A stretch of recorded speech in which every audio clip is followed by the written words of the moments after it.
So wait, what episode number is this? 20. We're on episode 20. Cool. All right. One, two, three.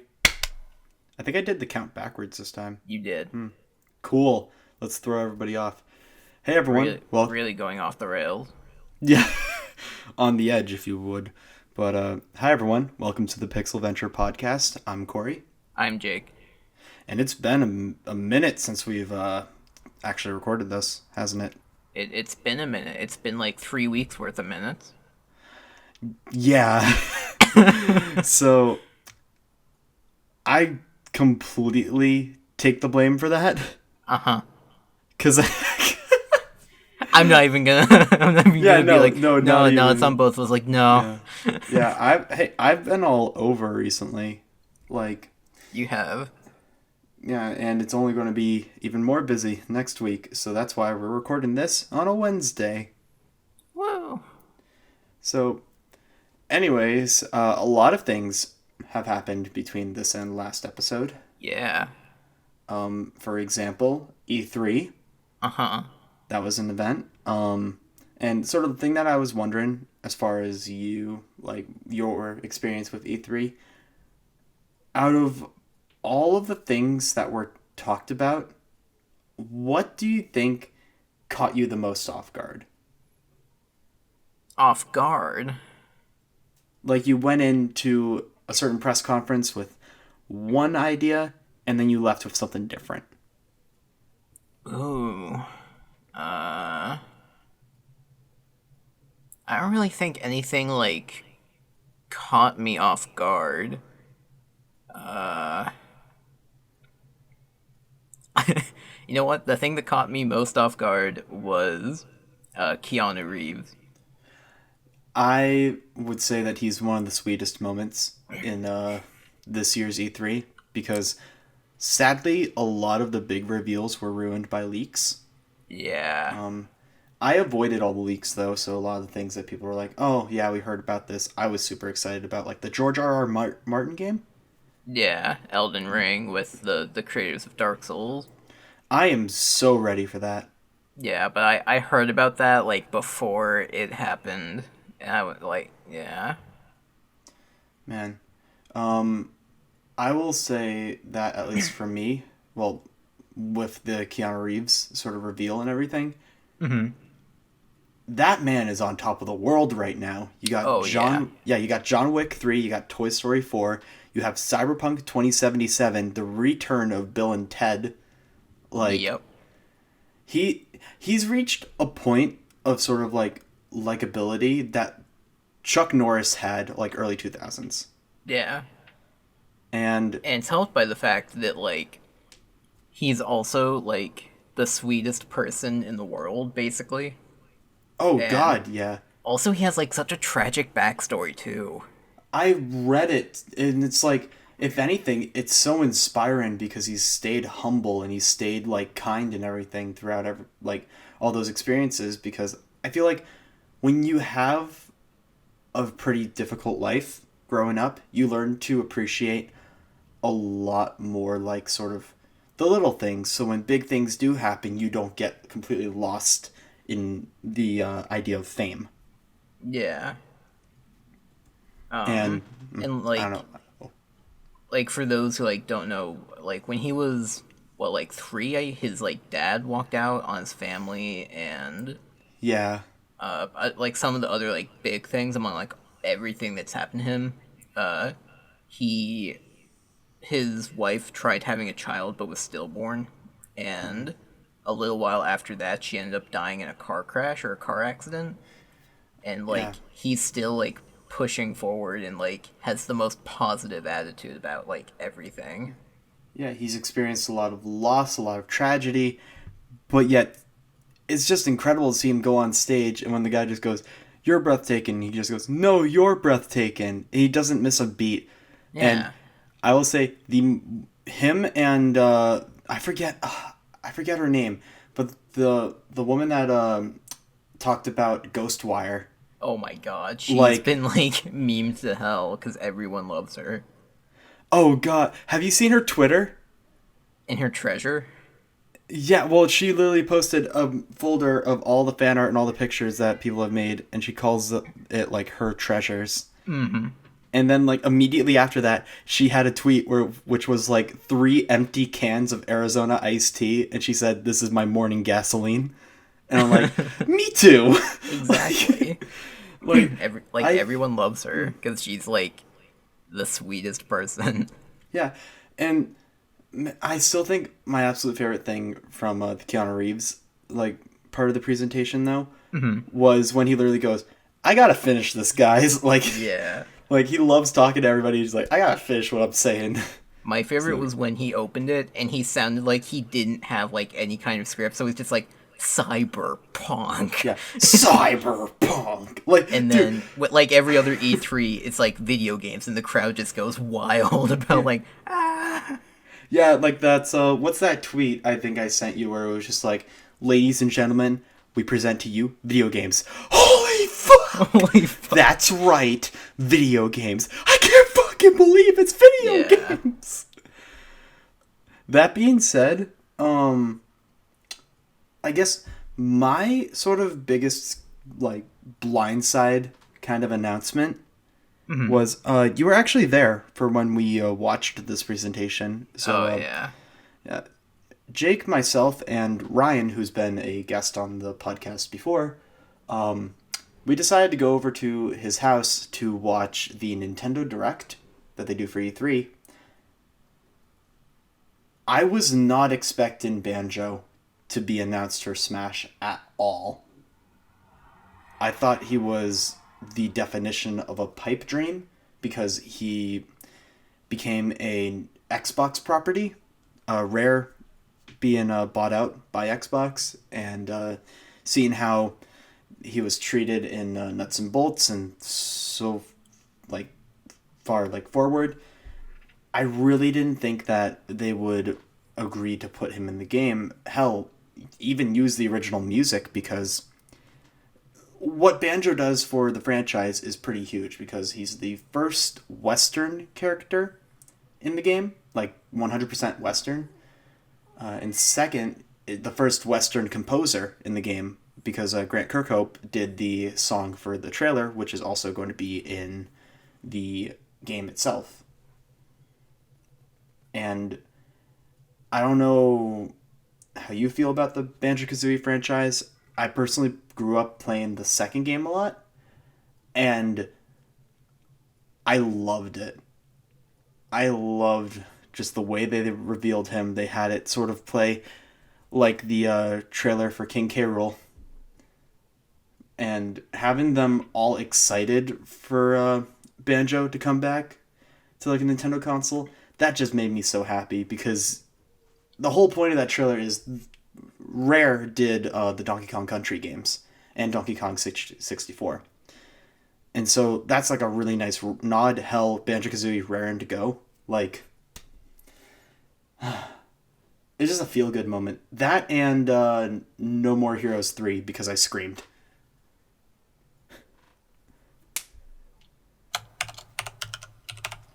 Tippity tap. What you looking at, Jake? Ladies and gentlemen, Ryan has invaded the podcast for what, like a fourth fucking time already? Are you serious? Yes.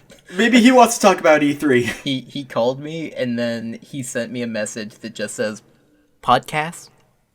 Oh my god. Wait, can you tell him to start recording his mic? Nah. No. That sounds like a lot of work. Plus, he's playing League of Legends and like the new team fight tactics or whatever it is. Oh, wait, should we... Do you want to talk about auto chest? Let's get through E3 first. Yeah, because I'll say right now, I don't know anything about that. Neither do I. I don't even know how it's played. He's explained it to me multiple times. I still like haven't cared. He didn't even try to explain it to me. He was just like, "Oh yeah, it's just this thing," and I'm like, "What does it do?" Yeah, and then just moved It's on. kind of like chess, and it's like automated. And you buy pieces from blah blah blah, and you put them in blah blah blah blah. It's like I don't. Chess doesn't have to be automated. So basically, what I'm hearing is it's more complicated than chess, and I don't understand chess. Yes. So Now to get okay. speaking of the Nintendo Direct, some Mm-hmm. actually talking about what you were talking about first. I never really played Banjo, Mm. and so like I get the like he's kind of like is he like a cult classic at this point? I don't remember like how popular Um, he was like in the day. he was huge from what I Oh, remember. I can quickly try to pull up sales numbers, but like I remember him being I mean if you hugely want to, but popular to the like I point didn't where play when him to the like at rumored all Banjo really when I 3 was never younger. came out for Like I can GameCube, kind people of get started to like riot. I can kind of yeah I can kind of get like people being hyped for him and like him being in the game and everything being huge and whatnot, but I feel like people's reactions were more fitting if he'd actually gone his own game, not just like effectively like a cameo being a playable character in Smash. Hmm. But that's just me as someone who like never played any of his games. Um, just to answer the thing with sales, the game was a critical and commercial success, selling nearly 2 million copies in the United States, which is Wow. huge for the Nintendo 64. Yeah. Especially for a, I guess they would be considered third party developer. Hmm. I don't know, like, well, back then, like, Nintendo and Rare were super close, and Nintendo would always send Rare money. So it's like, Yeah. I don't know. If anything, they were kind of doing what Xbox had done with the acquisition, but like Hmm. in a kind of like more quiet way, Yeah. where they still allowed them to work independently, separate from the company, but like have full creative freedom. Regardless, You know what did catch me off guard now that you mentioned the Nintendo Direct? mm-hmm. Witcher 3, sorry, Switcher 3 being announced. I I remember that coming up and it like opening with the trailer for that. mm-hmm.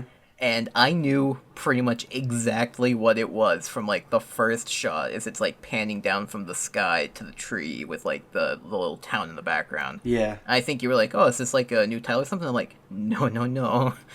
No, it's not. This is Switcher 3, which I said like was unlikely to happen because of like how limited the like graphics are on the Yeah, Switch." they made it look like Saints Row 2 now. Oh my god, I as someone on like the Witcher subreddit, there was like so many memes about how bad the quality of it is. What was the thing that you saw about the man-child thing? Oh my god. Uh yeah, there was like a post about people being like, "What are your thoughts on The Witcher 3 being on the Switch?" Because uh I think it's a bad idea because of all the children and the man children who have Switches not being able to comprehend the beauty of The Witcher 3 And or like some dumb shit about that. God, that's like r/brain cells level of like, yeah, Exactly. these sub ape men not being able to appreciate the graphical fidelity that would be found on a PC system.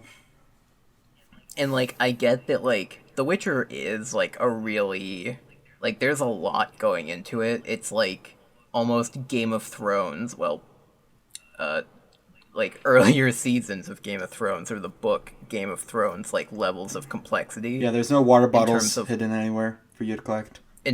like the political landscape and the decisions that you make and everything having an impact and like the grittier themes that like help enhance the story. Like there's a lot going into it, but like there there are plenty of grown men that aren't man child Th- that are like playing like on switches and yeah, stuff like that's the that. thing that actually I'm a little upset about at this point in the lifespan of video games, that there's still that heavy sort of like Nintendo's for kids kind of thing. Which, I mean, Yeah. definitely, especially with the era of the Wii U, it was hardcore marketed to kids. But I feel Hmm. like the Switch has a way more diverse library of games. I mean, hell, you can go from playing, say, Shovel Knight to Doom to Legend of Zelda. Like, there's something on that system for everyone. And I think that's why it's been as successful as it has been, because like a lot of the exclusives that push Sony and Microsoft in their consoles, Hmm. those definitely like appeal primarily to a mature audience. Yeah. Like if you want a more casual, like sort of indie, I guess, feel for like a console, I usually recommend Nintendo, because not to say that developers can't thrive on any other platform. That's been proven time and time again to be false. But as Yeah. far as just if you want to have a grittier games, here's the games for that. If you want to have more laid back experience, it's right there. It's not like with other consoles, I've only had like a handful of recommendations when it's like I just want a laid back game. Hmm. And the ones that are usually like recommended to me for those consoles, I could get on the Switch. And that's Yeah. honestly why I haven't been pushing to get a new Xbox or a new PlayStation, especially with Xbox looking to like launch the new system come next E3. Yeah. I don't know, like, and it's just Um, I don't know. the the the talk of uh like children not being like able to handle like games and stuff like that. That reminded me of something that I saw like earlier today, and um, it has to do with Cyberpunk 2077. Cyberpunk, yeah. If you don't mind switching back to that for a little Oh bit. yeah, of course. I mean, we can just talk about Um, whatever. so CD Projekt Red has been doing a lot of work, like releasing information about the game, Mm-hmm. and some of like the bigger talking points about it include, I think I mentioned it to you like a while ago that in terms of character customization, like you are able to make whatever character you want out of it. Mm. Where like you can, it's probably going to be like a bunch of sliders in terms of like visual customization. Yeah. But like you could make a male character and give them a female voice if you want to make like a more trans oriented character. Yeah. And there's like it's not going to be like gender bias, like either gender that you choose can like have any features from like any selections there are Mm. to like maximize customizability to make it more personal, which you don't really find in like pretty much any games. And another big thing that they've talked about is there there's going to be a number of different romance options for the character that don't just include uh, straight romances, but also gay romances and like basically anything else. That makes me So happy, like honestly. optimizing choice and choosing any optional romance that you want. Yeah. Now, there are plenty of people who have spoken up about their dislike about that, Mm. and I have a couple of beautiful comments that'll really sum up some people's All reactions. right. Let me hear them. The game is already ruined. My interest in the game after seeing this, followed by a picture of a South Park character saying, and it's gone. Cyber shit, asterisk. Sound fucked, beautiful. Great way to confuse kids looking to just play a game, They as if cheese kids it. would be They playing do. Cyberpunk And 2077. even then, you choose it. Like, there's options. Yeah, you can choose it. You can make a regular character. Someone made like this long comment about like how like the LGBT agenda is being like shoved down people's throats. When It's an again, option. it's optional. Like, Like it's you not can like make we're whatever character you want. You can like make them do whoever you want. it's not going to be like you boot up the menu and it's like, wow, Cyberpunk 7 like 2077. Like that's not going to And happen. then my favorite comment. because of how very gentle it's put. It's just a freak party. Oh my god. That's Yeah. that's going to be People are like, oh my god. Not not to get political on this podcast, but I don't like getting political in general, but if you're offended by other people wanting to enjoy a game in a different way, get a hobby. if you're offended by options that you yourself can choose in your own gameplay, in your own playthrough, then Maybe you need to yeah. reevaluate what you value in life and take a And shower. it's a single player game. It's not like other people are going to be like forcing their choices on you. Like, no, it's Yeah. all individual. Yeah. I just in efforts to Yeah. become more inclusive with media, you really see like the sort of toxic groups that like push certain ideas. Again, people can have their beliefs, I have mine. But personally in this situation, like just let people live their lives, man. Yeah. Like I don't see a problem with this. There's actually because there isn't one. There isn't a problem. It's people wanting to make a problem. Yeah. Again, like that's that just makes me upset. The fact that like people aren't able to understand in 2019 that people want to do different things. Yeah. Like Uh, it's not anyone's place to tell them no. It's not anyone's place to push them to do anything. People just do what they do, and if you don't like it, don't look at it. yeah. You do you because it doesn't involve anyone else. So, Yeah. speaking of causing problems, uh, EA says that their future games are not going to have loot boxes, but instead surprise mechanics. So loot boxes. No, surprise mechanics. Uh, That are quite ethical, as they put it. Literally, they're just changing the words and Exactly. expecting people to be like, "Oh, you know what? You're all right." One of my favorite comebacks to that, from like people just like responding to it, was if loot boxes are surprise mechanics, then piracy is just like surprise.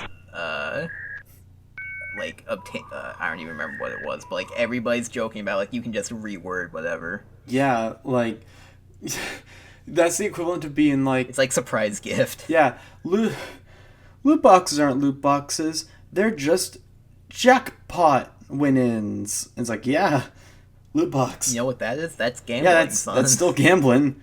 Like, there's I honestly, it's probably just them trying to tiptoe around that term so that they wouldn't have to censor that in the Chinese market. Because I isn't in China like loot boxes are banned.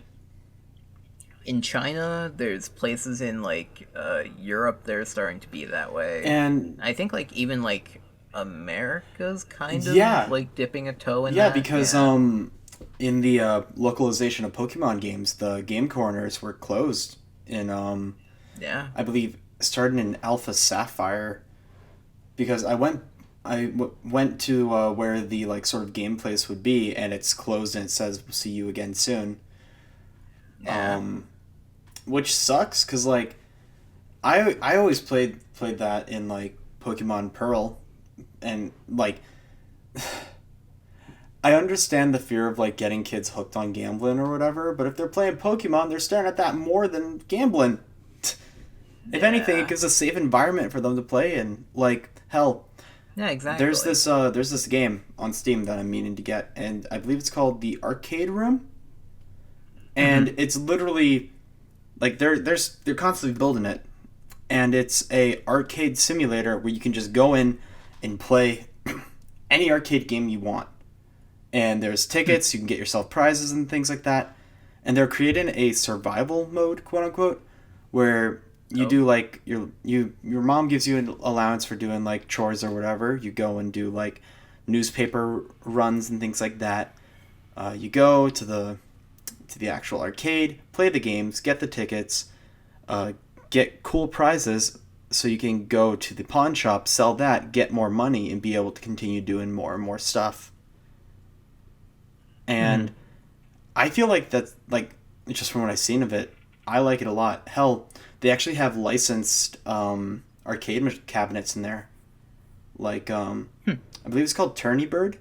I don't know if you've seen this one before, or Twisty. I think it's Dizzy Bird or something like that, where Yeah, you no. have this lever and you hit this ball, and there's a track that spirals upward, and there's all these lights around, and then there's one light that's green. You're trying to get as close to or right on the green light. And if you can do that, you get like 500 tickets or whatever. Huh. And like the thing that was super cool for me is that I thought that game was fake when I first started that game, but then I went to Dave and Buster's and they had it in the corner, and I was like, "Oh shit, I played this before!" Like, Hmm. and just went up and completely aced it. Yeah. It's fun, like definitely, because the other thing that people need to understand is that a lot of people who do like the sort of gambling stuff in games, 9 times out of 10, it's because they can't go to casinos and things like that, and so they don't like, or they don't want to spend the money, so they go there. The Yeah. moment that you monetize it, That's though, that becomes gambling, like legit. that's the that's the beauty of video games that like it just turns everything into like a fantasy that doesn't like have to affect the real world, and you can just like do what you want without having to face like the consequence of like losing all of your money gambling or anything else you choose to do virtually. You want to play roulette and put all of your money on 22? Go for it. I wouldn't recommend it, Exactly. but you could. You could.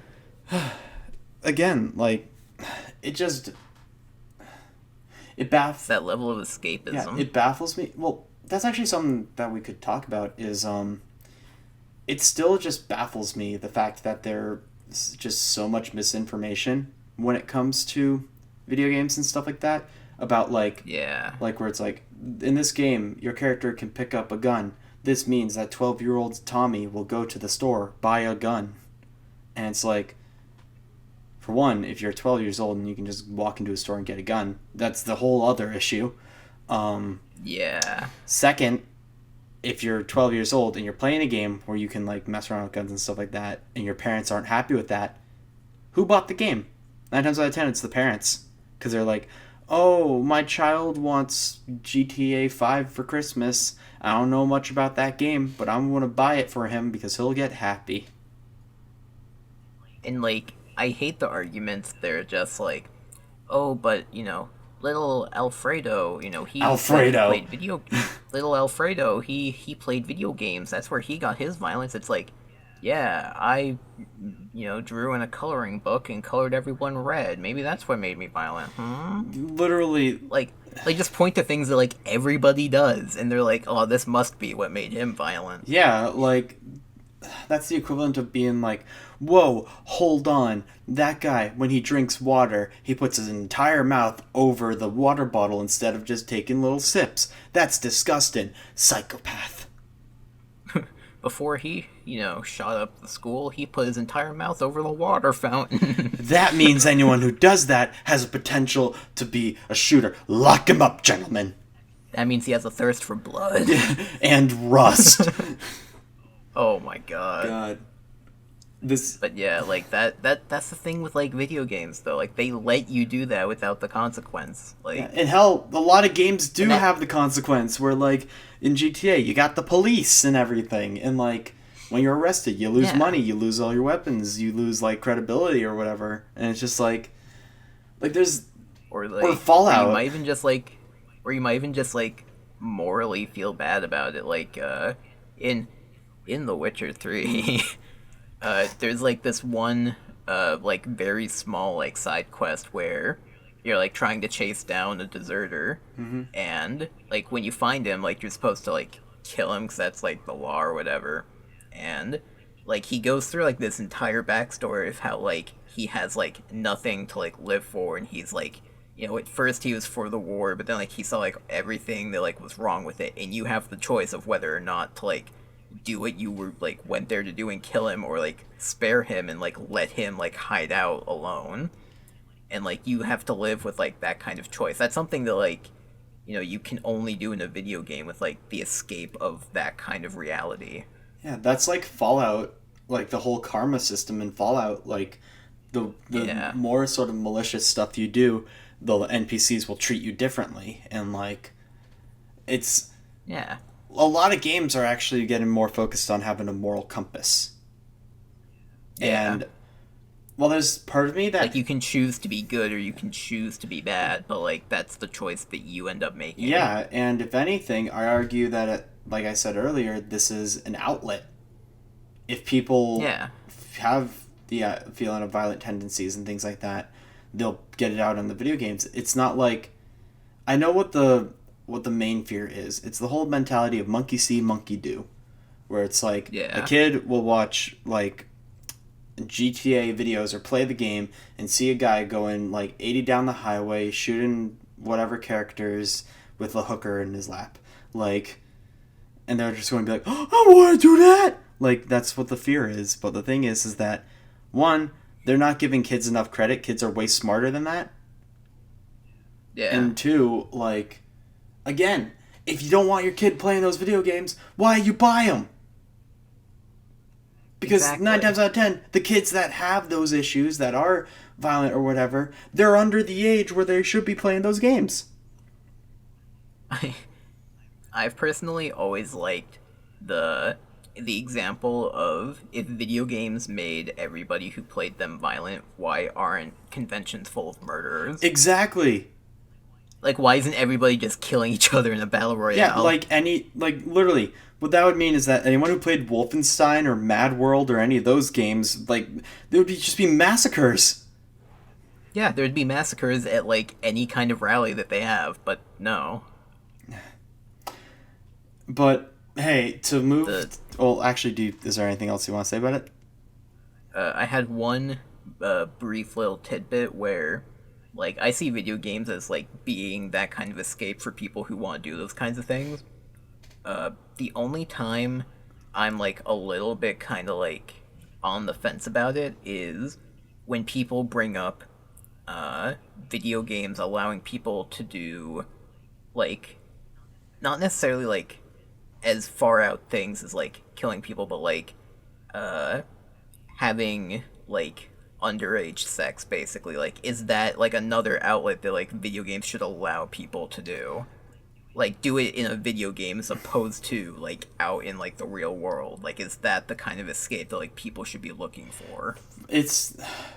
Well, that opens a whole other can of That's worms. where it gets like yeah. Because, like, I believe personally that a lot of sexual content in games should be left untouched if it is something that's important to the plot and the story. Like, if it's just, like, if a character is nude for just the sake of, oh, hey, look, person who is nude, and it doesn't serve anything for the game, then I feel like that can be removed. But I feel like if it has a narrative purpose, then it's like how a lot of like characters who were nude in say Game of Thrones, how they were treated, where like it wasn't supposed to be like sexy or anything like that. It's supposed to be like these are human, these are characters, this is a physical like body. And most of the time it was like, good. There were a few times where it was like used where it's like, okay, they just did that because fans. Yeah. But regardless, And I like the way that they did it in like The Witcher, where it's just kind of like it lets you know that like yeah, that's a part of this world that like yeah, like some people get around by being prostitutes in a city, or like you have the choice to have a romantic relationship with like one of two people, and you can at the end of the game you'll get a post credit kind of thing explaining like this is the history or the ending with this person that you ended up choosing from your like romance option. yeah. And like it just makes it a part of the world that like fleshes it out, and you see the consequences of like who you end up being with. Yeah, and I think that's honestly the way that games should treat it. And as far as the whole discussion with like underage sex and things like that, like I feel like that's a really hard discussion to have. Because what it really comes down to, that's more of a question of like, okay, what's the legal definition? Is it under 18? Yeah, probably. I believe so. If not, then we can put up like a... At least in like America. We'll put up like a little graphic here to say like show what it is. Yeah. But I mean, I feel like when it comes to that, there are definitely people who will like, you know, do that before that age. Mm-hmm. Because I mean, hell, look at like the drinking age, and then you see like college freshmen like drinking handles like it's nothing. or high schoolers. Yeah. Even. Yeah, like I feel like it's unavoidable. As far as like there will always be that statistic that is underage that will go and do that stuff. Mm-hmm.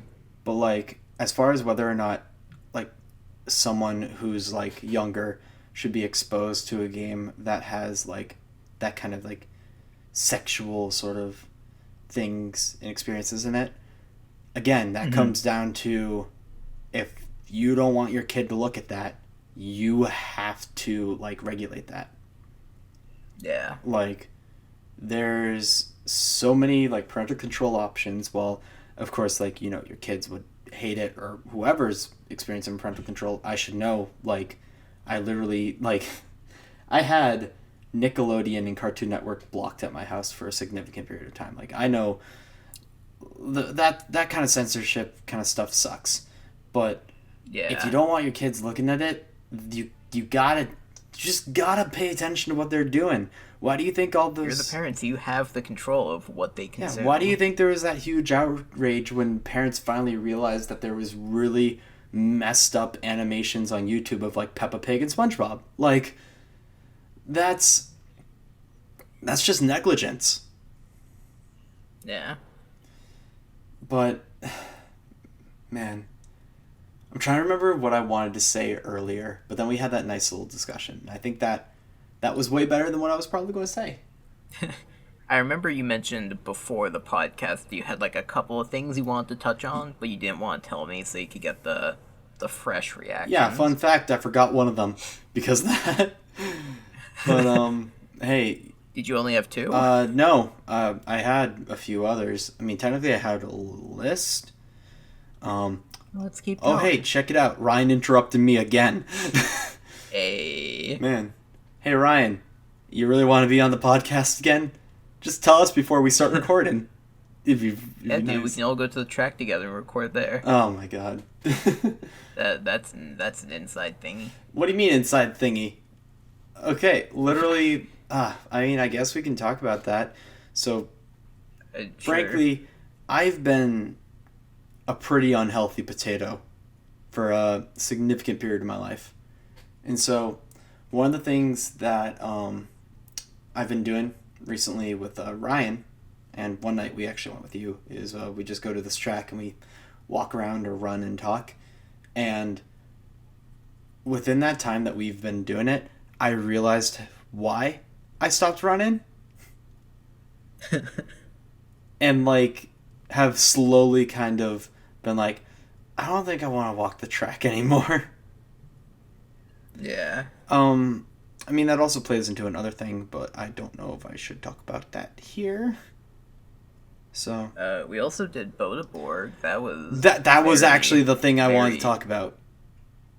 Why was that the thing you didn't want to talk about? And you're like, I don't know if I want. No. The thing I didn't want to talk about was the gay thing. Oh. But I'll edit that out. Yeah, that'd be appreciated. No, I didn't want to talk about the gay. No, Gay. can you Gay. no? Can you just like bleep it? Like have that like you bleep the thing where I'm just like the Gay. thing, and then you're just like, yeah, we Gay. someone like just bleep both of those things. And when I've explained it here, I think that'd be funny. So people are like, what was he gonna say? Like, So, for those who don't know, Bodeborg is an escape room kind of place where instead of it being like one like main dedicated theme for a particular like escape room, it's a bunch of mini escape rooms. They're usually made up of like 3 rooms, sometimes more, sometimes less.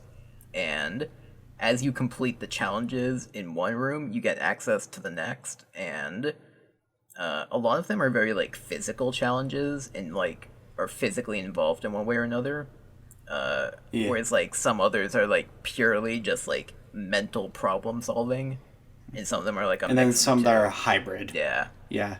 I think the best way I can describe it to people is it's the Mario Party minigame collection of escape rooms. Yeah. Like, you have one that's themed around being a rat and like trying to avoid like traps and get the cheese and things like that. Or you're Then an you have or you're an alchemist's apprentice and you're trying to make potions and fight off a dragon. okay, when we talk about this, we cannot spoil any of these rooms, but I will flat out say that the best experience that we had that day was potions. Potions was fucking mental. The okay, so we can at least let's just start off by saying something that's not even a spoiler, just to get an idea of how complex the like everything is with potions. there are three stamps, by the way, for this room. No. When you complete rooms, Yeah, when you complete, yeah, you get a stamp. yeah, when you complete like a particular series of rooms, you get a stamp at the end of it. But this one, when you open the box that contains the stamps at the end of it, like you basically get like a little hint saying that like, oh, there's like other stamps you can get. I won't say like Yeah. what it is or what it's related to, but like you'll, if yeah, Because you can go to employees and ask for like hints, and they can give you very vague ideas. And the other thing that I like, though, is that all the employees, in order to be told like the full solution, stuff like that, to give hints, they have to have beaten the room once themselves. yeah. And one of like the best hints that they gave us when we were having trouble getting through the room the first time was Is, you like- you aren't people trying to escape a room. You are an apprentice making potions. And Yeah. that's really the best hint that you can get for that room without being told like what to look for or what to do. Yeah, and flat out, like, I can. Is it okay if I give like a vague overview of each of the rooms? Sure. So, first room, you got your tables, you got all these ingredients, and you're told to make a potion. However, there are more potions that you can make that are also in that room. And you're trying to figure out, like, sort of, oh, what would I need later? And there's hints in that room that are, like, integral to completing the actual, like, future rooms. Mm-hmm. Then the second room is bullshit. I'm not going to explain it. I don't want to. There's nothing It's even not really worth- to like spoil about the second room. No, it's not worth it. That's the thing. I don't want to talk about it any I'll longer talk than I about got it. it. It's annoying. Let's move Okay. on. Sweet.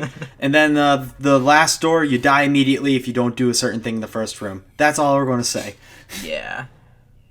And the aesthetic, the way that the rooms were set up, the colors, man, I loved it. And hell, we talked to one of the employees, and he was like, we were scared that this was not going to get approved because of how difficult it was. Yeah. And we were only able to finish the first difficulty because to unlock the next difficulty, you have to complete the first one because this little like chain code thing that you need in order to unlock like the second level, like the second stage, appears only after you open the box to get your stamp. I feel like we got really close to the second one, but like we decided we want to move on to like other things. We need to go back Basically, and we needed to hopefully. take a break from like the mental overload that all of it was, and then we just never returned. Remember, like, when we got out of the room and we finished it the first time, then we went for like the next level, and the guy was like, the hints in the So we had to go puzzle all the blocks, way back and through it. we had to beat the whole thing again. Um, Like, oh my god, so much fun. I personally also really liked what was it? I liked Alcatraz for what it was. Yeah, for how far we got into it, Yeah.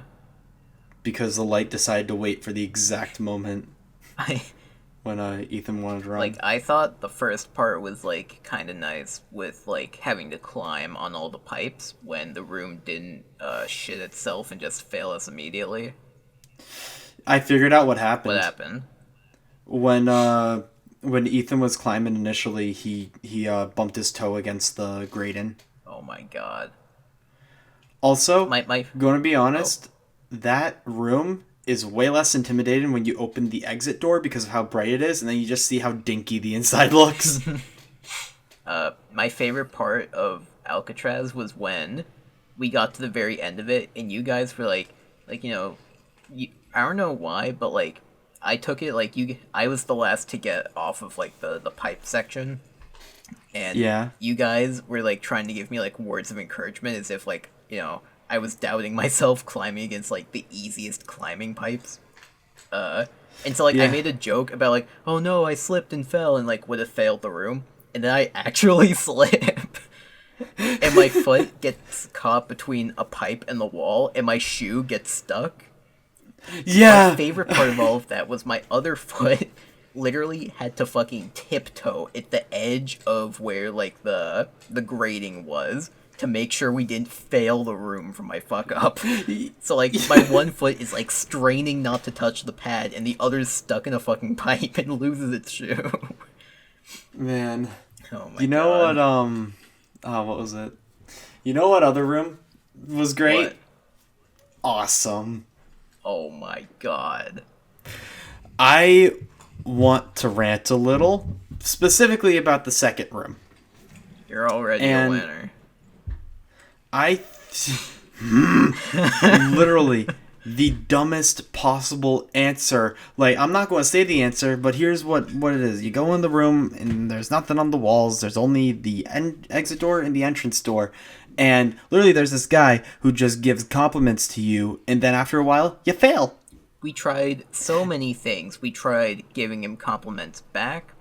I tried Stand in the light. I'm not gonna say what it was, but I tried using the solution from the previous room, where you had to like touch certain parts of the wall. I tried touching Yeah. like parts of the wall in the other room, and the funny thing is when I touched the wall, the door opened, but it wasn't because of my solution. It's because of what someone did for the actual solution. I'm like, oh my god, Yeah. did I do it?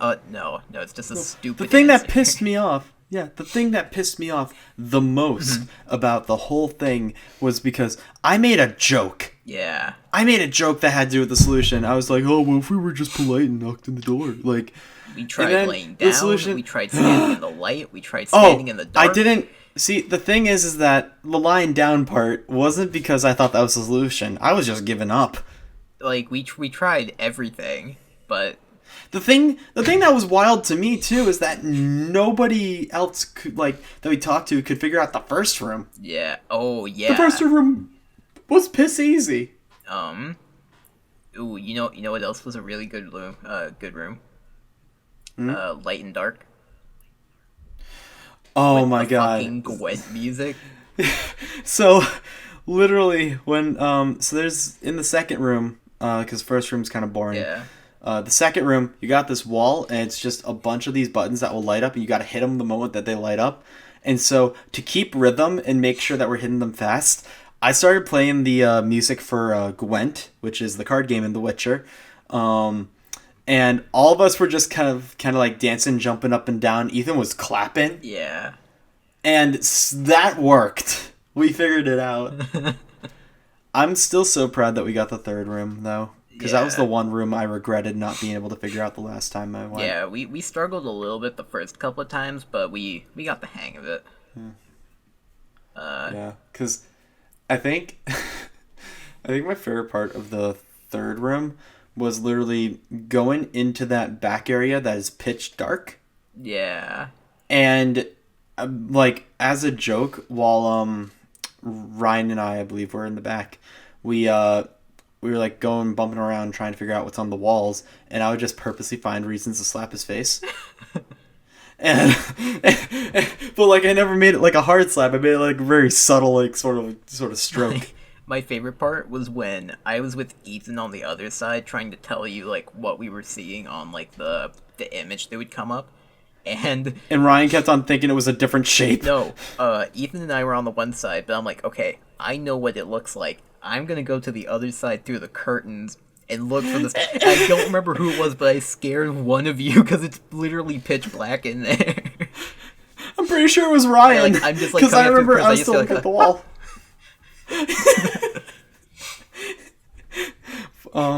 Hey, one last room I want to talk about. Oh, Shapes. oh God, DDR multiplayer, yeah. essentially. And the final room, there was this one family who was like going through and like had a hard time getting through the first room, but then we got to the third room together, and like the moment we got out and we showed them that we had the stamps, everybody started clapping. Oh my God, the people there were so nice. Oh God, yeah. Yeah, Like so okay, legit. like there was This that is family, and then in the haunted house room, there was like the other family there's that was the- like, oh, the, have you guys the two gone? moms and their kids. Yeah, and they're like, oh, have you gone to this room? Like, we just can't figure out what it is, and we're like talking to them, and like this whole, oh, it just felt so nice. Yeah, and then who is it? They're like the three people who were going through potions with us. We were like bouncing off each other Oh yeah, and doing the hints. guy who went to Anime Boston. Yeah. Man, that was actually like that was such a fun day. So legit, if you're listening to this and you're in the area, definitely look into going to Bodeborg. Yeah. It is a very fun experience. Do expect to be a little sore the next day because of physical stuff, especially if you climb up a ledge and then you try to jump down to be all dramatic and stuff, and you bash your head against the wall. Yeah. I loved Access Denied. Or if you try to hang off a wall for 27 seconds. Oh, Just, man. subtle. It's very subtle. It's only the room name. Yeah. But yeah. Is there anything else you'd like to talk about this week?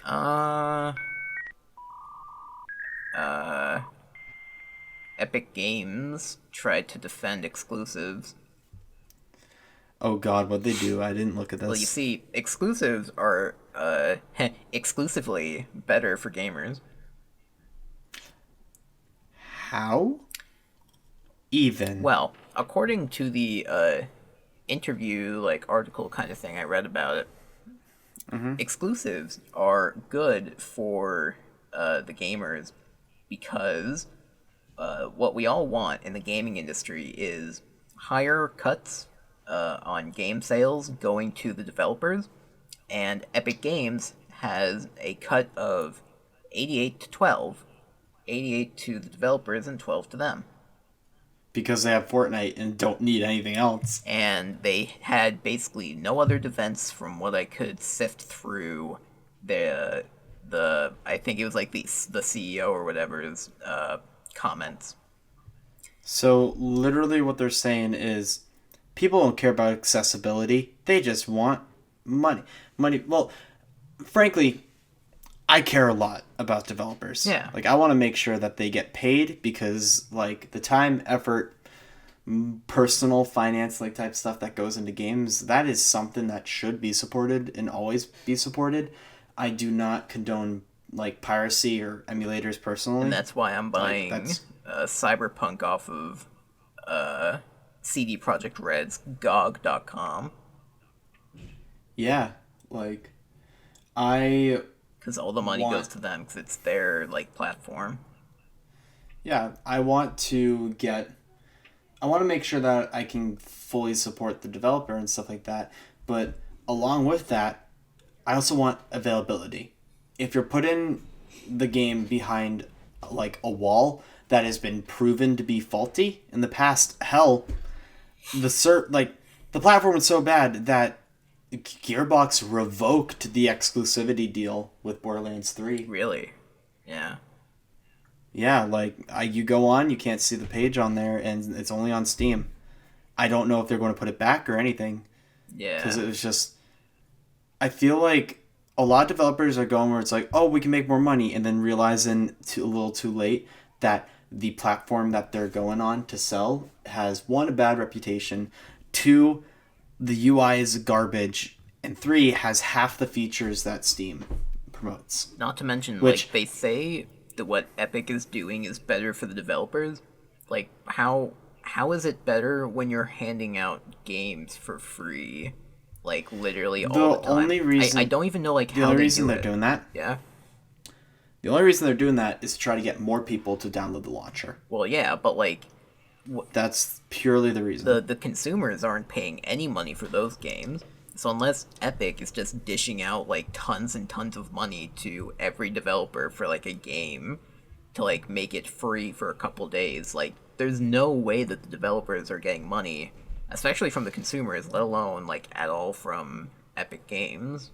One thing that I did notice though is that a lot of the games that they have that are available for free, they are games that definitely like a lot of people would already have. Yeah. I will say though, they're like okay, because I'm quickly going on and checking because I haven't been. Yeah, it's a free game every week, Yeah.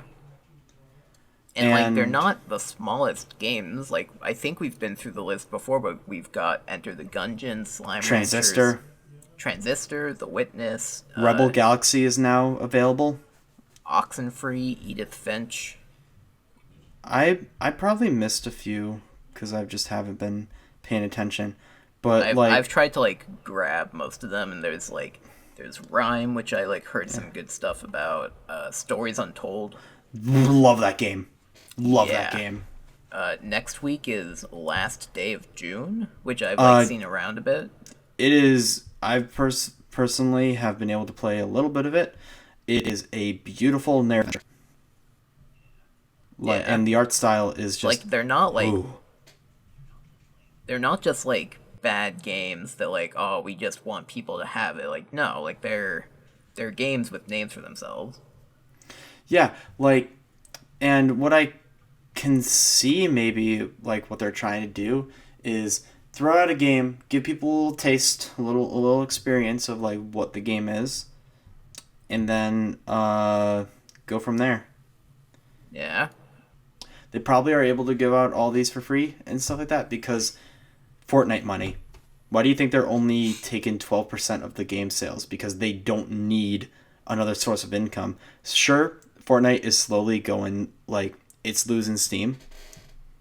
Yeah. But even then, it's still a juggernaut that Yeah. will be prevalent at least for the next 2 years. It might taper off, kind of like the way that League of Legends has been, although I think there's going to be a resurgence with the auto chest thing. Yeah. I feel like another part of it is because the reason they're able to make the cuts so low for themselves is because what they're aiming to do is buy a bunch of exclusives. So whatever, like however many copies of the game get sold, they'll get a cut of every single copy. Whereas like games that don't go exclusive, like Steam will get like some of the sales money, and GOG.com will get another cut of it, and if it's a Ubisoft game, then Uplay will get like another Yeah. like so on and so forth. Like it's divided, but because Epic Games is dealing with exclusives, all sales they'll get a cut of all of them. So like they get like more overall. One thing that I do understand though when it comes to some of the exclusives is that I believe all the exclusives have used the engine. And that's a good thing and a bad thing, I guess, because that means, that they're committed to supporting the engine and the game. But then you have situations. Did you hear the Shenmue 3 situation? I think I did. For anyone who doesn't know, Shenmue 3 is a very long anticipated sequel to the Shenmue franchise. This Mhm. game has been rumored, debunked, put on the back burner for over a decade because I believe the second game came out in 2002, 2003. Mhm. And a lot of fans have wanted it. And so the game was announced at E3, I believe back in 2015, Sure. with a Kickstarter that immediately got funded. And one of the things for the goals was you get a Steam key. The game has recently been picked up as a Epic Games exclusive. So that Yeah. tier that you paid for, worthless. Which Yeah. makes so many people pissed off for good reason. Mhm. Because, you pay for one thing and then it gets completely flipped. That's Yeah. like how a lot of the pre orders for Borderlands 3 were canceled because they realized that it would only be going through Epic. Mhm. And that's also why, like, I'm personally in the camp where I'm going to actually hold off on on getting the game until like the if they're still doing the exclusivity deal, like wait in that 6 month period to play it on Steam Yeah. because I know that at that point Steam will have the ability for me to queue up friends real fast. I'll be able to better manage the files and things like that because this is the second podcast that we've ever gone through of bashing Epic, but With good yeah, reason. good reason because the thing is that they're not taking criticism. They're ignoring it. They're trying to They're basically playing like the "we hear you, but like you're wrong, so shut up." yeah, the way that I can describe it is Epic Games is the kid in like the playground who's throwing pebbles at everybody and everyone's upset and then the moment that a kid throws a rock back at them they start screaming. And like we're giving them feedback, but they're just like, "Well, you don't realize that what we're doing is actually better for the long term." It's like, but you're not responding to us. You're just like copying and Yeah. pasting your same argument of like, "Oh, we're doing exclusives because we want exclusives." There's only so many times you can say we're for the developer until people really don't trust you anymore. And like you can say this is ultimately for the best as much as you want, that doesn't mean you're going to convince us that it's actually the good thing to be doing. Exactly. That's that's Yeah. just the frustrating thing with the idea of exclusivity. That's why I am really hoping for the idea of like cross-platform releases. Like definitely there will be like certain franchises that will stay to certain consoles because that'll push sales. Like I mean Mario's always going to be Nintendo's guy. You'll have like Master Chief for Xbox, for PlayStation, whatever third-person shooter game is popular that month. Like Yeah. you'll always have like those things to push consoles, but I feel like opening it up with crossplay, things like that, I think that's a good step. I think we're actually making some really good strides recently because uh, the infallible CD Projekt Red with their launcher. I never know what to call it. I think I'm just going to call it GOG because GOG just feels weird. Yeah. But GOG has recently come out with a 2.0 beta, with the plan being that you can put all of your libraries, like Uplay, Origin, Steam, all into GOG as one library to combine all of your games, which is something you kind of see like a couple of them experimenting with and like trying to Yeah, do, like but Steam lets like you put on desktop shortcuts and things like that as games. yeah. Or like Discord too, I think does that with their marketplace. Like you Yeah. can open up like some of your games, but And link like accounts. yeah, but I feel like CD Project Red's like actually like onto something because they're like getting developers to like actually speak with them and not just like talking to the like launchers themselves. So yeah, I'm hoping that'll eventually open it up to like doing cross-platform things like more easily. Yeah. Like, I personally see, like, the idea of exclusives and having exclusivity deals. I think that's a primitive side of the game, like, sort of sphere that should be left behind. Exclusives are basically just monopolies on like whatever game you're making Yeah, exclusive. like, it's. And the thing is that they're purely doing flavor of the month games. Like, they know Yeah. that Borderlands 3 is going to be probably the biggest release this fall. Like, Yeah. they know that for a fact. And then they picked up Rocket League because they're currently running a summer event, which has proven to be very popular. One of my personal favorite examples that I was reminded of a while ago. You remember when Outer Worlds was a thing? Yes. Obsidian's take on like the Fallout universe that they sold to Yeah. Bethesda. That became an Epic exclusive, and I haven't heard a thing about it like ever since like the 2 weeks after it was announced. Yeah. It just Literally. died because it became an exclusive, and no one like talked about it again.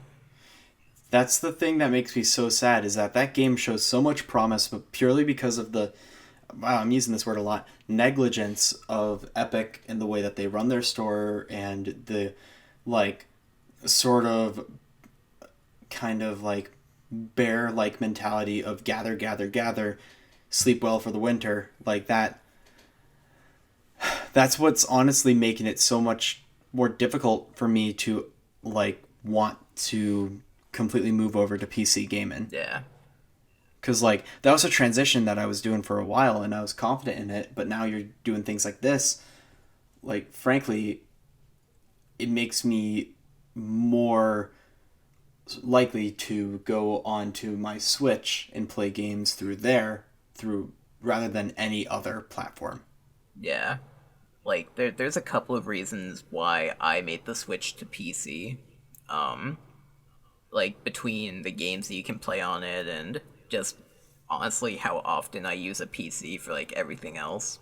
That like buying like spending hundreds of dollars on a separate console is like a little bit like much when I'm already spending like thousands on a PC. What I actually really liked, and I guess to bring it back, I was kind of shocked to hear about at the E3 Xbox panel was Project Scarlet. And the fact that the next Xbox is basically just a PC. I It mean, is. that's what It's I the first. think. It might be the first console to have an SSD for like everything in the system, and they really hyped up the fact that it's going to be uh like high definition. I think they said like 4K resolution at like I think it's 120 FPS. well, I thought it was even more than that. I thought it was 8K. It might even be more than that. Because I know that that was a thing that was being thrown around for a bit. Yeah, so like But they're really amping it up to be like because that's like what you see in like the PC gaming on like the high end setups like today. I think the biggest thing for me when it comes to consoles and kind of why I've always gravitated towards those more than PC is a console will be supported for years. Yeah. It will have a pretty good lifespan, still be able to, like, be run past its prime and things like that. Meanwhile, with a computer, it feels like you have to upgrade it every year and a half or so. Otherwise, you lose access to a lot of the games. Yeah. And frankly, I don't have the time or money to invest in a high-end computer that I know will become obsolete in a year. Yeah. I feel like And I feel that's like there are drawbacks and I'm not going to like say that one is the right answer oh yeah, totally. because it's Play what you obviously play. PC. Well, No, no. I was going for the mentality of play what you want, but like, I okay, know Jake. that was a joke brought to you by the PC Master Race subreddit. console gamers. Um, Where's your mouse and keyboard? but yeah, This meme was brought to you by the PC gang. like I don't have like the highest end PC either. Like I can't even play The Witcher 3 that's like 4 years old at max graphics with like 30 You frames. can play it on the Switch though. Oh, you can if you want to Switcher. play. If you want to play with graphics of the original Final Fantasy VII. It looks like the graphics you'd get if you plugged in a Cracker Jack box. It looks like you just put into a like a TI calculator. Oh my god! TI-87. Ah, man. You know what? This is off topic, but have you seen someone programmed Minecraft on it? Oh no. Like, literally, you can just play it. It's so weird. Oh, another big thing from E3, Mojang apparently making Diablo 4 before Blizzard. Wait. Oh god, you're talking about Dungeons. Yeah. I thought that was a legitimate news thing. I was like, oh. No, but everybody in like the Blizzard community made that joke of like, wow, they couldn't just speed up Diablo 4 fast enough.